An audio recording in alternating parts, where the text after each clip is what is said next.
Hello and welcome to Asia in Depth. I'm Matt Schiavenza. Few countries in Asia have a recent history as turbulent as Myanmar. For decades, the nation long known as Burma suffered isolation and repression under the rule of a military junta. For nearly 20 years, the country's leading dissenter and advocate for democracy, Aung San Suu Kyi, was under some form of arrest. Then came a series of reforms, freedom for Ms. Suu Kyi, and the 2015 election of her party, the National League for Democracy. The world cheered what looked to be a rare good news story in the struggle against tyranny. Companies and civil society organizations returned to Myanmar. Money flowed in. The future looked bright. But as quickly as the country's fortunes rose, they seemed to fall even faster. The military responded to the violence in Rakhine State with a brutal and deadly crackdown of the Rohingya minority. Nearly 1 million have fled to neighboring Bangladesh, and the government has arrested journalists and rights advocates as well. In a few short years, Myanmar's image has plummeted once more. Its hopes for prosperity have been set back, and Aung San Suu Kyi has gone from a revered Nobel Peace Laureate to a leader accused of abetting crimes against humanity. Why did Myanmar's hopeful democratic transition go wrong? And what happens next? Thant Myint-U has served as a special advisor to the government for Myanmar's peace process, as well as in numerous other capacities. He's the author of several books about the country. His latest, The Hidden History of Burma, provides a provocative look at Myanmar, its leaders, and the tough questions surrounding its transition. Thant recently appeared at Asia Society New York for a public conversation recorded live on stage with our Executive Vice President Tom Nagorski. I wanted to begin with a couple of quotes taken from the early pages of your book. Here's one. In the early 2010s, Burma was the toast of the world. As the generals appeared to be giving up power, everybody, at least in the West, began to believe that the country was in the midst of an astonishing transformation from the darkest of dictatorships to a peaceful and prosperous democracy. Burma was a morality tale that seemed to be nearing its rightful conclusion. Then the morality tale came crashing down. And Thant has one other, I guess you could say it's more stark, it's a bit maybe lighter as well, but a fact, quote, in 2016, Burma was on Fodor's guide list of the world's hottest destinations. By 2018, it was on Fodor's list of top 10 places to avoid, which is a kind of flip remark from Fodor's, but it's, it's deadly serious as well. So I want to start with an absurdly general question. It's so general that I asked Thant before whether it's okay to ask it. How did that happen? I mean, that's just taking that last thing. That's 2 short years.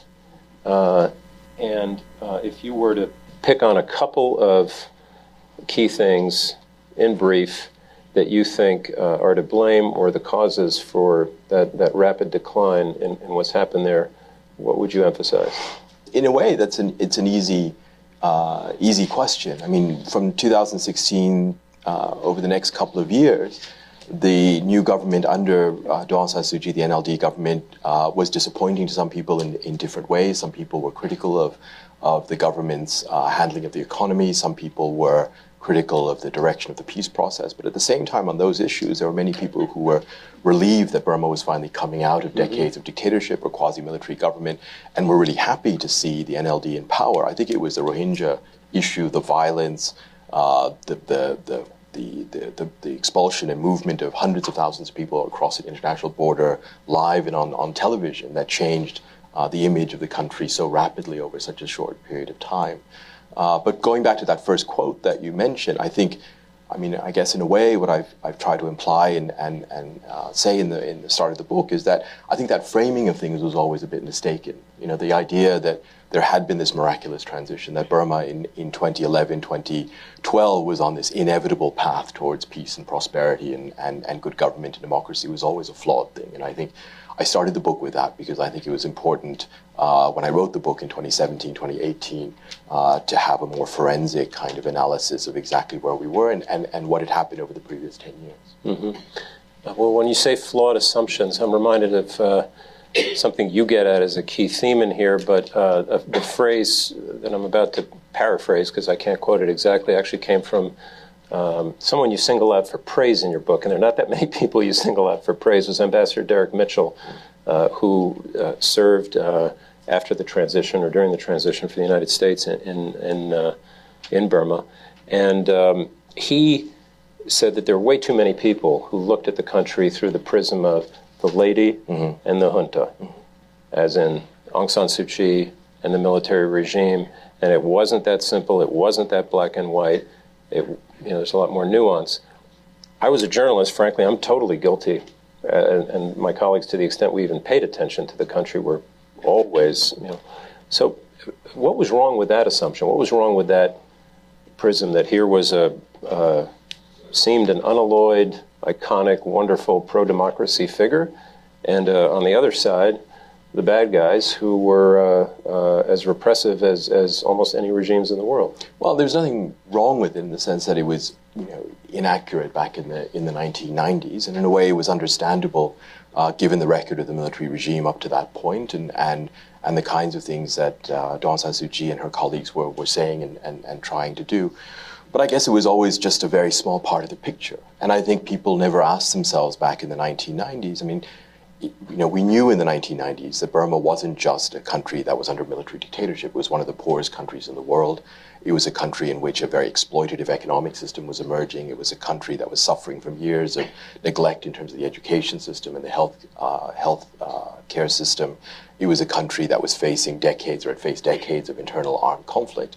And to think that one person or just a change towards a democratic regime, however successful, could solve all those things, I think was always fun. I think people always knew that. I think it was just that, it seemed in the 1990s and the 2000s that the military regime wasn't going to go away anytime soon, that focusing on one person, having an iconic figure, having a symbol around which to kind of solidify a sense of opposition to the military regime seemed to make sense, because no one really saw alternatives emerging at that time.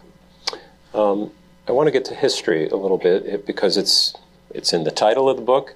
It informs a lot of what you say in the book, and in a way, I think another point you make is that we, or the people who got involved at these key moments, hadn't paid enough attention to the history. But before we do that, can we just get to a little bit more of your personal history? I mean, I went through, and folks have the bio here, but for those who don't know, Thant's grandfather was U Thant, the Secretary General at the United Nations.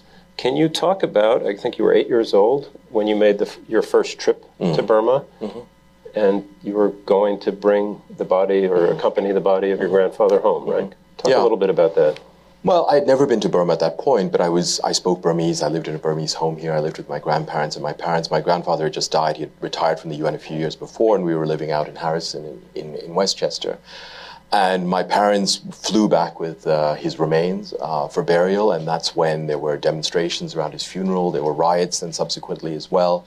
Many people were killed. Many people, hundreds of people, were arrested around that time.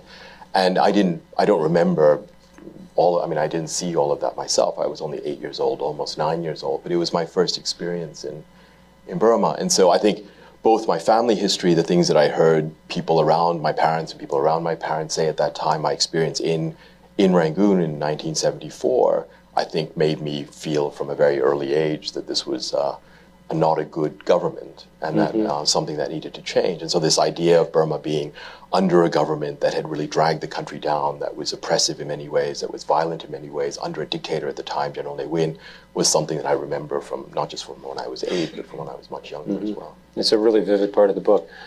So from your personal history to the nation's history, and as I said, you take it quite a ways back to, I think it's 1824. Talk a little bit, if you can, about what happened then and why you think, there's a good deal in your book about a history of nativism, a history of nationalism, that I think your thesis would be, and you're not alone, that informs some of the things we're seeing today. Why do we need to understand that to better understand what's happening? Well, because I think it's two. But can you explain what happened then in 1824? Well, in 1824, you had the First Anglo-Burmese War. So the Burmese, there was a Burmese king, there was a Burmese kingdom. It controlled parts of what is now Burma today, but not all of it. It also controlled parts of what is now Northeast India.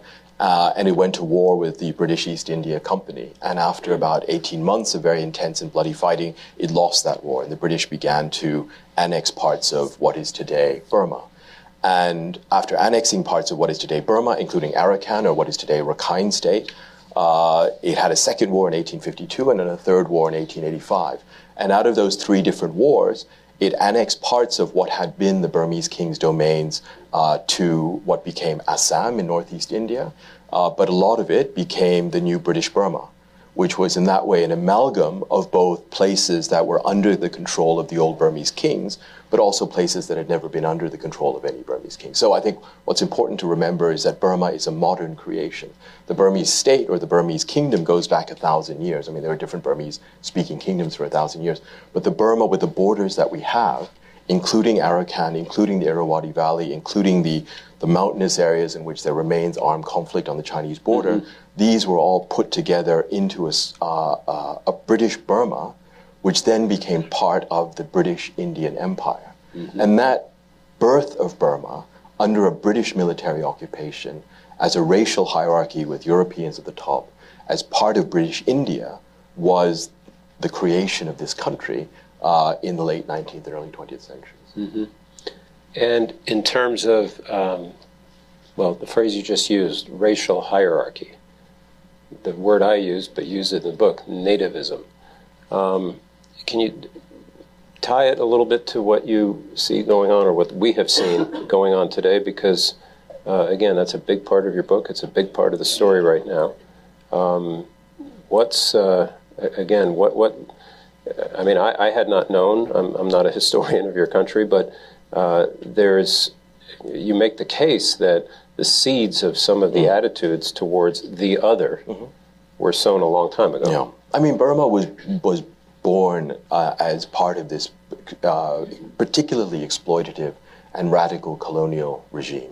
And it was a racial hierarchy, as I mentioned, with Europeans at the top, but it was also a country in which, in the late 19th and early 20th century, millions and millions of people from elsewhere in the British Indian Empire came to settle in Burma, to make a new life, to look for jobs, to the point where in the 1920s, Rangoon rivaled New York as the biggest immigrant port in the world, at a time when the population of the country was about 13 million, up to 2 million people from India or the rest of India at that time came to Burma looking for work, mainly poor men.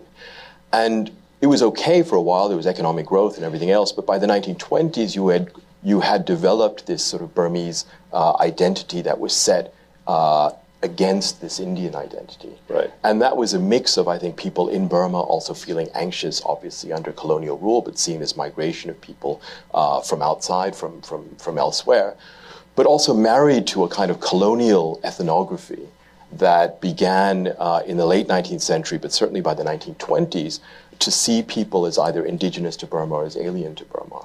And this racial categorization of different peoples in Burma under very distinct categories, essential categories, as belonging to this particular group or that particular group, and grouping these races in turn as being either of this country or alien to this country, I think also settled into the Burmese imagining of themselves and who they were. And so with the rise of anti-colonialism and Burmese nationalism, this strong sort of ethnic component, this strong sense of the Burmese as being different and needing to assert their difference as a small country that was always at risk of being overwhelmed by big neighbors to the north, China, and to the west, India, I think is something quite central to the political DNA of the country. And that works its way into, if I'm not mistaken, the 2009 Constitution? I may have my date off, but 2008. 2008 Constitution, so working almost 2 centuries later, this same kind of language is I mean, there. so for a while it was fine. I mean, so you have this Burmese nationalist movement. You had World War II, which many people forget. Burma was the country in Asia, giant battlefield. Battlefield destroyed by World War II. You had a nationalist elite then come to power as the British quit the country in 1947-48. And then you had, as well as a socialist sort of government, you had not a nativist government in the 1950s, but a government that also saw this Burmese identity as very different. But then at that time, because Burma became independent as what was British Burma, there was then a need to try to unify other peoples that were seen as indigenous to the country, like the Shan or the Karen, with this Burman ethnic core. And that project has never been successful. And so from the Burmese majority perspective, the project is to assimilate, integrate others who are seen as indigenous, while holding at arm's length people who are seen as alien to the country. But for those minority peoples like the Shan and Karen, this attempt by the Burmese majority to integrate them is seen as a big part of the problem over the last 70 or 80 years. Now, by the 1980s, under General Ne Win, with the 1982 citizenship law and a number of other things that were less legal but more practice, this sort of nativist idea of the country belonging to only certain people, not belonging to others, grew up in isolation and became further and further entrenched, as I mentioned before, not just in law, but mainly in practice. Right. Okay, I'm going to shift gears a little bit now, and at the risk of doing exactly what Ambassador Mitchell and you have warned against, and focusing too much on Aung San Suu Kyi, I do, that there are, I think, fundamental questions I, at least, and I suppose some members of our audience and around the world can't help but ask. So I have only met her once in my life, and it was when I was a journalist, and it was in 1989, just before she was put under house arrest. It was about an hour in her villa, and things were pretty tense at the time. And like a great many other people, in just the course of one interview, she impressed enormously with her charisma, her quiet charisma, her courage, and everything else, and then her bravery in the years to come. And a few decades later, the next time I saw her, I didn't meet her, you were there as well, 2012 in Oslo. She finally is able to get her Nobel Peace Prize, which she had won in absentia. And there, it's not just a euphoric moment for the country, supposedly, or presumably, it's also an incredible moment for this woman. And I guess I'm getting to what happened to her a little bit, but you have in your book a remarkable few passages, and I wonder if you could say more about it, where I guess on the fringes of the Oslo meeting in 2012, you and Bono, there's all these celebrities who became involved with Burma because it was, this cause célèbre, and she was who she was, and you go off for a private meeting about Burma's future. Get us in the room with you a little bit. What went on there? What kind of a moment was that for you, given all the work you've done in your country? Well, with Bono, he was very interested. Actually, he asked lots of different questions, and he was particularly interested in EITI, the Extractive Industries Transparency Initiative, and wanted Burma to sort of sign up for that. So I remember we had a discussion about that. But I think what's important to remember about that time is that it's not the case that we had this heroic, charismatic leader, iconic resistance against the military dictatorship, and suddenly that military dictatorship just sort of crumbled away, right? I think it's important to remember that what we have right now is the 2008 Constitution, which you mentioned, which is not a democratic constitution. It's a hybrid constitution. But more importantly, it's a constitution that the army has been preparing since 1993, 1994. So this is not something that they gave way to under pressure or as a result of a grassroots movement or a revolutionary movement. It's something that they have actually wanted to do for a very long time. And in the late 2000s, when General Thant Myint-U was about to turn 80 and wanted to retire, he not dusted it off, but he finished off this process, and basically against a lot of opposition, at least by activists and people outside and by the NLD, put this framework in place, which is what we have now. I think the reason we got to that point in 2012 was because two things happened. One is that the ex-generals that he put into place under that new constitutional setup went beyond the script and undertook a whole series of liberalizing moves, like the release of political prisoners and the freeing up of the internet and everything else, that impressed a lot of people in 2011 and early 2012. And at exactly that moment, when Derek was also envoy, Derek Mitchell was envoy, the Obama administration and Hillary Clinton, looking for ways in which to engage the Burmese generals, found that the Burmese generals were doing just enough to justify that engagement and began to roll back sanctions. So, we're living still in the world created in 2011 of actually much greater political freedom that we've had since 1962. And, in many ways, the ending of the kind of isolation that we had from the West from 1990 or so onwards. But it was never the case that we were in the midst of this remarkable transition because of this momentum that had been generated through democracy movement. On the contrary, in the late 2000s, the democracy movement was almost on its last legs in the sense that people were locked up, hundreds were in prison, many were exiled. And so I think we have to be very clear on the dynamics of change, because that tells us a lot about where things might go and where they might not go in the future. I mean, people, right, I think in many parts of the world saw this as a Berlin Wall kind of moment, but, and actually, I think about Lech Walesa, Václav Havel, or for that matter, Nelson Mandela. But the difference, I guess, is you're saying is there, all the other pieces of the autocracy went away, whereas in Burma, the military was still there. It was an entrenched military regime which, from a position of confidence and strength, took a step back. And that some people from within that regime, or the regime that was then set up, decided to go further than was expected. But by 2014, 2015, the inertia or the momentum from that liberalization had begun to wear out. Right. I don't think, or to put it another way, I don't think that the establishment, the military establishment in general, had expected to go so far so fast. And there were many other dynamics at play by 2014-15 as well. We're going to take a short break here to talk about some upcoming live webcasts on asiasociety.org. On January 16th, veteran U.S. diplomat Susan Thornton and political economy expert Vincent Wei-Chong Wong offer analysis of Taiwan's presidential elections in a conversation with Tom Nagorski. That one kicks off at 8:30 a.m. New York time.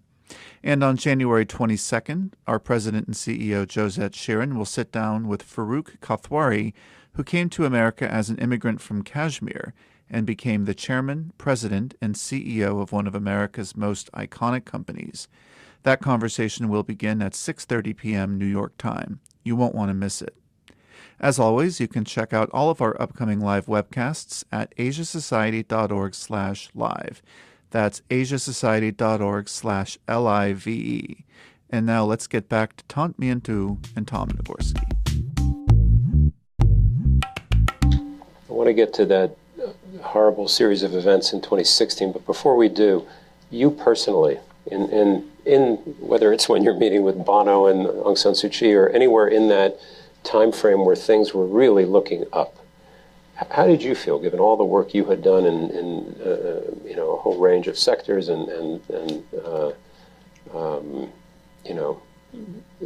just as a Burmese citizen, how did you feel? Were you euphoric? Were you? No, I think we were really. I think a lot of us were really frantic, because I think it was very obvious from the inside to see how fragile this situation was and how small the window was that we had. Because I think what people often didn't see from the outside were the internal fights from within the military, broader military establishment, meaning the government at the time, the ex-generals, where the reformist generals were actually, in many ways, always on a back foot. And I think people, and we saw an increasing dynamic of kind of intra-elite conflict as well between different ex-generals, between the parliament and the government. And everything looked, again, much more fragile from the inside than I think it did on the outside. So it was a question of, how far could we get things so that it would be hard for things to turn back or to snap back to the situation before. And I think, I think people assume that we had a number of years, it wasn't a decade or more, but a number of years before you had to put certain inevitable kind of process, not inevitable, but processes that couldn't go backwards into place. Right. Now, there's a unanswerable what-if question, I guess, as to whether, had those been the only challenges, could the situation today be better? But the fact of the matter is, I was going to say all hell broke loose. That's a little bit glib, but talk, if you can, remind the audience what happened in terms of the initial attack and then the counterattack in October 16 in Rakhine State. Yeah, in October, if we just go back a few months, I think when Aung San Suu Kyi came into office in the spring of 2016, she took a fairly courageous step of appointing Kofi Annan as the head of a commission to look to see what could be done to resolve the conflict in Rakhine between Muslims and Buddhists and more generally. And she wouldn't have appointed someone like Kofi Annan, I think, if she had wanted to kind of dictate what was going to happen. So she did that and looking for a sustainable solution. Just as Kofi Annan was appointed, though, later that year began his work, this group called ARSA, the Arakan Rohingya Solidarity Army, emerged, attacked government security forces. That led to a ferocious response. You had the first wave of tens of thousands of refugees going to Bangladesh. The Rohingya issue, which had been on people's minds anyway because of the boat crisis a couple of years before, where you saw people trying to flee towards or move towards Thailand and Malaysia, that became front and center of people's consciousness about Burma. And over the next several months, over the late 2016 and 2017, the tensions rose. I mean, on the one hand, you had the desperate plight of people who were in the country. You had this new insurgency or militant group that was mobilizing or trying to mobilize villagers at the same time. You had different accounts of violence taking place over those months, over every week or every couple of weeks. And in Rangoon, I think, and to some extent in Naypyidaw, and certainly on the ground, you had this great paranoia. I think you had a tremendous fear on both sides in both these communities. But in Rangoon, you also had this paranoia because people had this image of this group as being an Islamicist group or an Islamic terrorist group. Propagated, is it correct to say, by Facebook to some extent? I don't think Facebook as an institution propagated. No. Right. But as a platform, because I think what happened was, for people who don't know, Burma went through a telecoms revolution beginning 2013. So we went from 2% mobile phone penetration to 98, 99% smartphone penetration over an incredibly short period of time, and Facebook was the number one platform. So at exactly the moment that people went online, so to speak, you had both the reports of the initial communal violence in Rakhine between Buddhists and Muslims in 2012. You had people saying whatever they wanted on Facebook about that, and there was a lot of hate speech as well on Facebook as a result. You had a strain of of Buddhism that always saw, not Buddhism, but of Buddhist leadership that saw Islam as a threat to Buddhism, and now those ideas were propagated on Facebook as well. And then you had people seeing for the first time, global Islamic terrorism, ISIS and others in Syria, in Iraq, live and on color, on Facebook videos. And all of these things, I think, merged in people's minds, this idea that there was this Islamic threat. And then here's this new militant group attacking government forces in Arakan. I think that had an effect of creating this wave of paranoia that might have then been stoked up by different people as well. So when ARSA attacked again in August of 2017, just as Kofi Annan submitted his report, the whole, I wouldn't say the whole country or the whole society, but I would say that the atmosphere was there for the army to respond in a no-holds-barred way and enjoy full support in doing so. So hindsight is always a tricky thing, but back to Aung San Suu Kyi for a moment. So there, as you say, there's this paranoia being stoked, however it's stoked, throughout the country. There are hundreds of thousands now, people who are crossing into Bangladesh or stuck at the border or whatever, and by the way, bringing with them these just absolutely horrific stories, in some cases pretty well documented, of what has happened along the way. And what I guess I've never quite understood, and it is a hindsight question, is with all the moral capital or currency that Ms. Suu Kyi had in her country, around the world, because it's often said, well, she couldn't come out and take a big stand because of public opinion in her country or because of the hold that the military had. Could she not then? Could she not now? I guess she's lost some of that moral currency or a lot of it. But could she not have,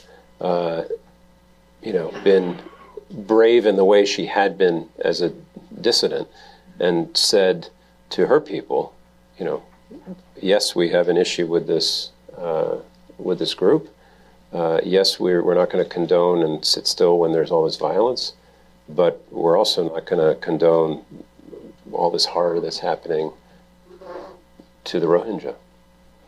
Yeah, I think that, it's a couple of different things. One is you had that general mood on social media, but I think you also have to ask yourself, does that really matter?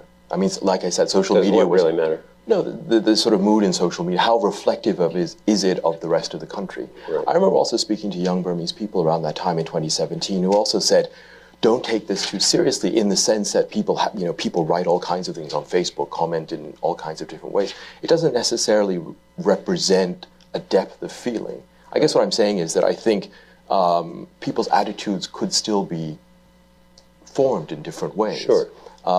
And I think what people said at that time, whether it's Daw San Suu Kyi or other leaders or people outside, I think made a difference or could make a difference as well. But it's not just about what people say and what people don't say as well. I mean, I think we have to take apart two very different things. One is the specific situation on the ground, which led to ARSA emerging, attacking the army, and the army's response and the violence that happened in the refugee outflow. And you have to ask yourself, even if Facebook didn't exist, even if social media in Burma didn't exist, even if that kind of, sort of general feelings in Rangoon about Islamic terrorism didn't exist, would the same thing have happened? And I think it's possible, because all we have to look at is the record of 70 years of insurgency and counterinsurgency. Mm-hmm. This is not the first time that civilians have been attacked. This is not the first time that villages have been burned down. The scale of it is different. Right. And the intensity of the feeling because of social media may be slightly different. But again, I think we have to disaggregate. And I think we have to ask ourselves, would what happened in Arakan or Rakhine in 2017 have happened no matter what? No matter what.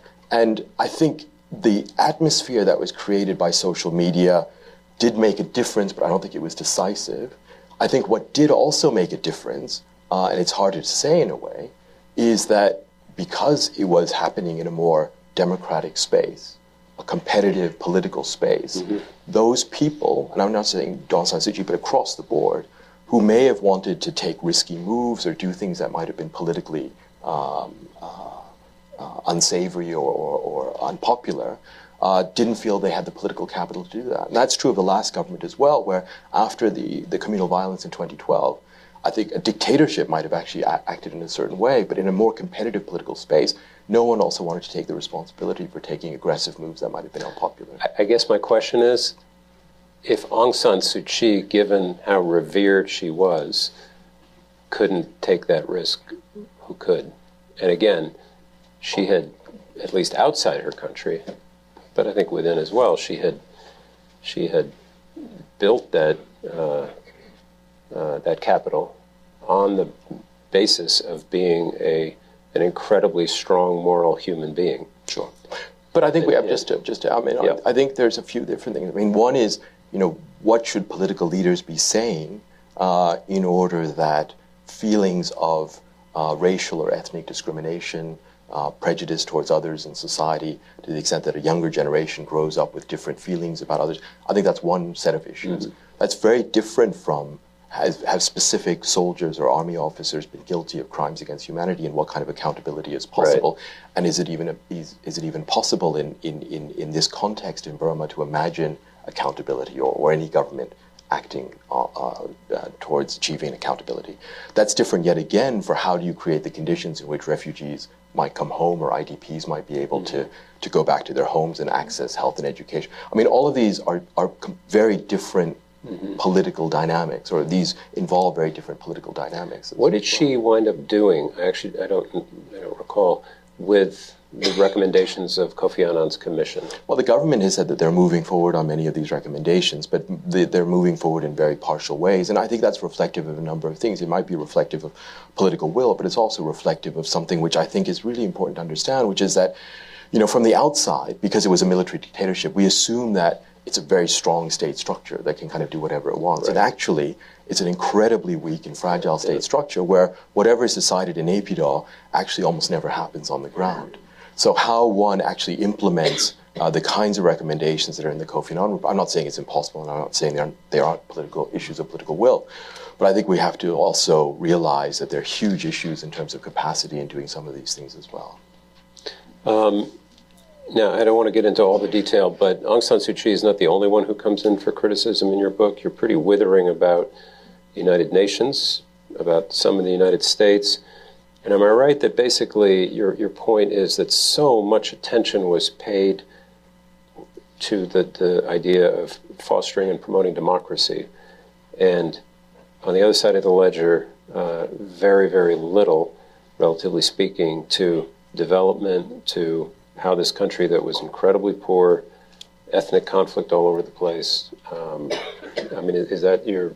Yeah, I mean, on the one hand, I think, democracy is great. And I think, in a way, it's about also what kind of democracy we're going to have, and not to think about democracy simply in terms of having multi-party elections and that's it. And in a way, I think if an emphasis had been placed on some other aspects of a more deliberative democracy, in terms of things like rule of law, in terms of things like freedom of media and building up a strong independent media and independent judiciary, I think those things are important as well. Mm-hmm. And it's about how do we sequence those things, right? Now, no one had the benefit of deciding those things because everything was under the military dictatorship until 2011. But still, I think we have to think about the sequencing of things in order to achieve a more sustainable democracy. Instead, what we have is that we have this incredibly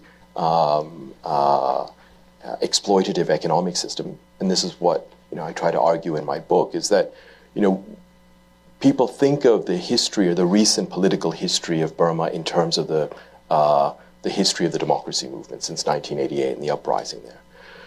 But equally important, I think, is the history of Burmese capitalism since 1989. In 1989, the Burmese way to socialism collapsed. The military junta, which took over, transitioned the country to a free market system. But it transitioned to a free market system at exactly the same time that the border to China was open, at exactly the same time that the Communist Party insurgency collapsed on the Chinese border, at exactly the same time as that communist insurgency fractured into different militia groups with whom the army regime signed or agreed to ceasefires, when many of these militia then went into a whole slew of different industries, illegal and illicit, which then gave birth to a certain type of Burmese capitalism that has mutated and evolved over a quarter century, and that has mutated and evolved under Western sanctions and in isolation from global markets as well. And a central argument in my book is that it's that system and the dynamics from that economic system, whatever you want to call it, but it's a type of capitalism, which determines so much of day-to-day experiences in Burma and the dynamics that actually govern the country. And without thinking about that and where that should go, a simple transition at the top to a different kind of constitutional system is, I think, at best going to be partial, and at worst, it's going to have all kinds of unintended consequences. Right. Well, you've neatly brought us close to the present, or maybe even to the present now, and I want to just, and we'll come to the audience in a moment, because there are Burma watchers in this room who are way smarter than I am. But it is worth noting, you've mentioned the country is considerably more free. That great stat you just mentioned, 2% internet connectivity, now 98%. Economic growth, that as I understand it, has hit rural areas as well. But going forward, since so much of what we've been talking about is history and hindsight and all the rest, you say in the latter part of the book, quote, Burma needs a radical agenda, a new project of the imagination. What's in that? You've advised the government for some time. You're sitting now with the leadership. And by the way, with the outside world that still to some extent stands ready to help. What's needed? Well, I think for me the most difficult thing in writing the book was to try to figure out whether I wanted to end on a positive or a negative note, right? And by the way, here we love ending on positive notes. Because there's such huge positives and negatives in a way. Like you said, the country is far freer than for almost all people, and excluding many people now in Rakhine State and people in the Northeast who are also displaced and affected by conflict. For many people, life is better than at any time in the past 40, 50 years. That's true. There has been economic growth, and even for the middle 40, 50% of the country, I think their incomes have gone up substantially over the past many years. At the same time, this is a country where there is intense armed conflict. There is these, not just the Rohingya violence, but other hundreds of thousands of other people who've been displaced over the past 10 years. Kachin people, Arakanese Buddhists, Rakhine Buddhist people have been displaced by recent violence as well. You have hundreds of different militia, an exploding methamphetamine industry worth billions of dollars. And then you have this incredibly fragile state structures, a democracy transition that's half finished at best, and a society that's really reeling from decades of poor education and poor healthcare, where 30% of kids are still stunted, more than 30% suffer from malnutrition growing up. And it's incredible. It's the poorest country in ASEAN, which is trying to rejoin the world as a poor and weak country, which is almost bound to lead to all kinds of different outcomes. And then, so for me, that's almost a 50-50 thing in terms of positives and negatives. You have a young generation that really, I think, wants to catch up with the rest of the world and do well. But then you add on top of that climate change and the impact that climate change is inevitably going to have over the next 20, 30 years. And it is difficult to be positive, I think. And I think in terms of thinking about the future, I think constitutional reform issues are stuck. I think the peace process is stuck. I think no one has a good idea in terms of what to do in Rakhine, both with the current insurgency and also with the refugees in Bangladesh. But I think there are two doors that are open that need to be kind of pushed through. One is, I think, before we even think about constitutional futures, we should have a radical program of anti-discrimination in the country, where all people in Burma, regardless of race and religion, should not only be seen as sort of belonging to the country and being treated equally, but instances of discrimination being actively condemned and sought out and prosecuted if it's a violation of the law. But secondly, and perhaps even more importantly, I think to think through and reimagine what the political economy of the country should be. The last 25 years of economic growth have engendered a system which is far more unequal than anything that we've had since colonial times. And it's engendered a system that has destroyed a lot of the natural environment in the country. And Burma, unlike many other poor countries, has so many options. I mean, we can have an economy that's based on tourism, on extraction, on manufacturing, on just exporting 3 or 4 products to China alone could probably drive a lot of the economy. But it's about people thinking through what kind of society do they want. Do they want a more equal society or not? Do they want something else? And I think that basic discussion of the kind of economy, the kind of political economy we have, is a discussion that's completely missing because there's been a complete divorce from the realm of politics, which is completely focused on constitutional and legal issues, and the realm of economics, which has been completely relegated to technical experts and not to these broader issues about the kind of future society. Thank you for listening to Asia in Depth. You can check out our show page at asiasociety.org/podcast or follow us on Facebook and Twitter at Asia Society. Next week, we're going to bring you a conversation about diversity and inclusion in Hollywood featuring Korean-American actor Daniel Dae Kim and Hollywood producer and Asia Society Southern California's senior advisor Janet Yang. Here's a sneak peek. One thing that I'm always wary of is being considered someone who's looking for charity. The liberal snowflakes who are always crying about diversity. To me, I'm sorry, I get a little angry about that. But go for it. I will say that, we've been waiting for these opportunities for a long time. People like us have been in the business for decades, not years. And so, give us a shot and we'll show you what we can do. I'm Matt Schiavenza. See you next time.